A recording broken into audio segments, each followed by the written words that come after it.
kalau orang makan, entah itu sarapan, makan siang, makan malam, nasinya sudah tersedia dengan baik.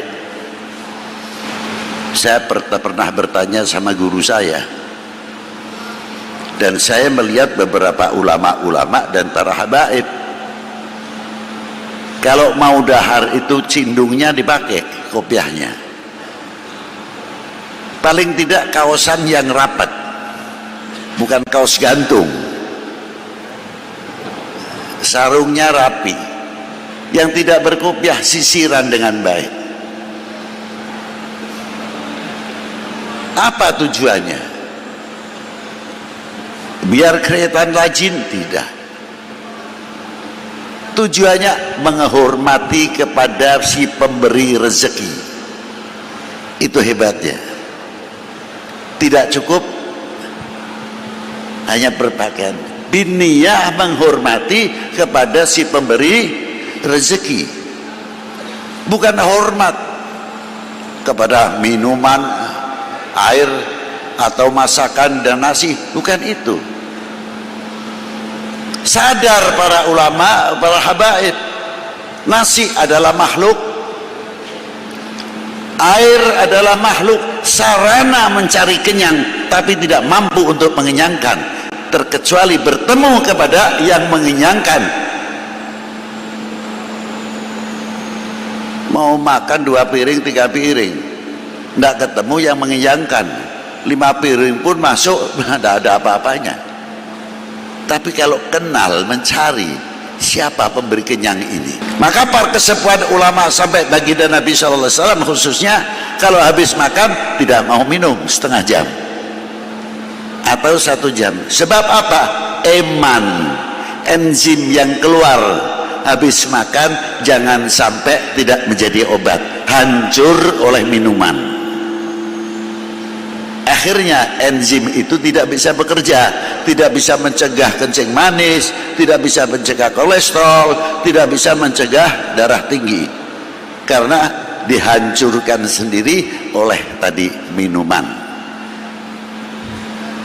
Tidak cukup dari itu saja, tangan kanan ini diberi enzim,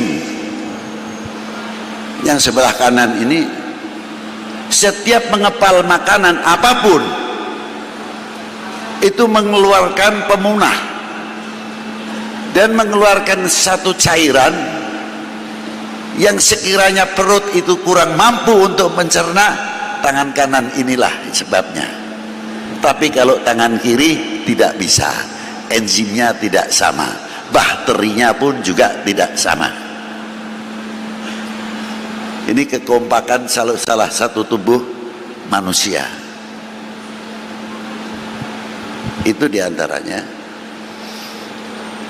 Coba kalau tidak percaya, ambil 1 genggam nasi, tangan kanan dan tangan kiri, mana yang lebih busuk? Pasti kanan dulu. Bahkan disunahkan kalau cebok pakai tangan, karena bakterinya berbeda dengan tangan kanan. Kalau orang sering pegang bendanya pakai tangan kanan sering, itu bisa mewariskan impoten. Tapi kalau karena tangan kiri tidak. Itulah hebatnya anatomi manusia, karena kita mengenal selaku manusia apa yang ada diberi oleh Allah dalam tubuh manusia. Lita'ah itu diantaranya.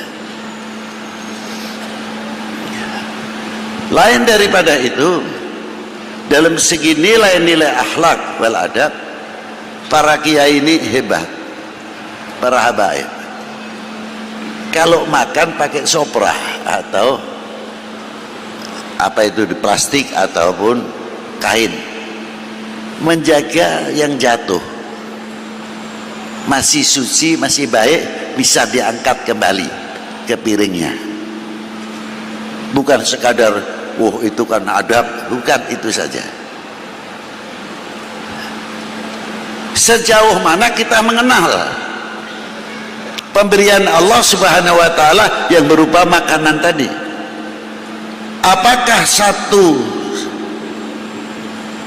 buah atau satu butir nasi yang jatuh dari tempat kita makan, kita mampu menghormati, diambillah selagi itu bersih, atau kita diamkan?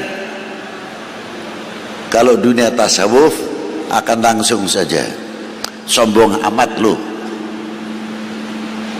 ambil satu butir nasi saja gengsi. Itu saya lihat secara zahiriyah.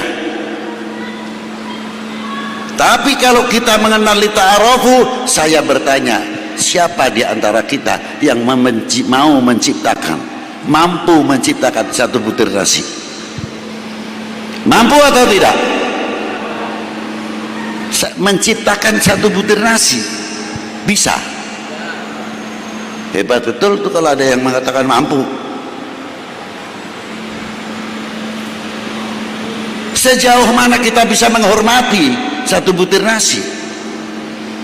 Jangan takabur dulu, habis panen uang banyak, ambil, tunjukkan ini di antara keagunganmu ya Allah. Karena makan pun bisa menemukan, mengenal kepada Allah Subhanahu wa ta'ala.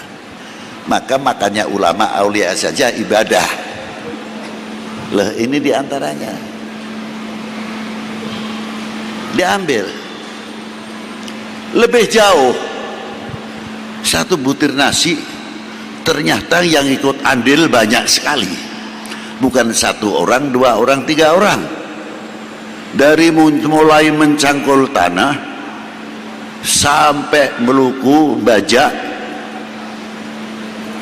tandur, tebar, tandur, matun dan sebagainya, ngerabuk dan sebagainya, dengan penuh kesabaran menanti dengan doa semoga panennya jadi.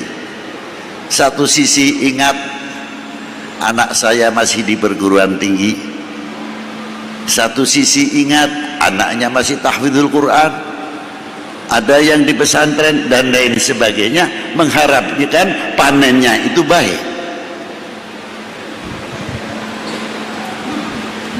Maka doanya, lafalnya jamak, Allahumma barik lana fima razaqtana wa qina.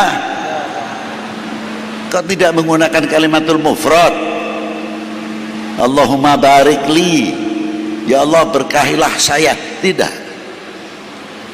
Kepedulian dalam segi akhlak dan adab dalam doa pun menggunakan lafzul jawab.